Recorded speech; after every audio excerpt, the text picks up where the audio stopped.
So I'm about an hour and a half from home base now. I'm returning from an out-of-state transport. This is our second out-of-state transport of the week. The first one was earlier in the week. In that case, we transported out of home base to the state to the north of us. In this case, I picked up a loved one in the state that's to the south of us. And like I said, I'm about an hour and a half away. Our calls vary. The majority of them are in town.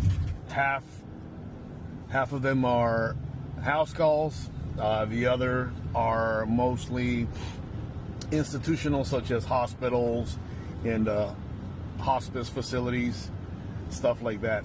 So the first out-of-state transport that we had for this week, like I said, we transported from our city to another funeral home. So it was a funeral home to funeral home transport. In that case, the loved one was casketed. They were already in their casket. They were a veteran. So they actually had their flag draped. Today's out-of-state transport, like I said, we're transporting from out-of-state to in-state. In that case, the loved one is not in a casket.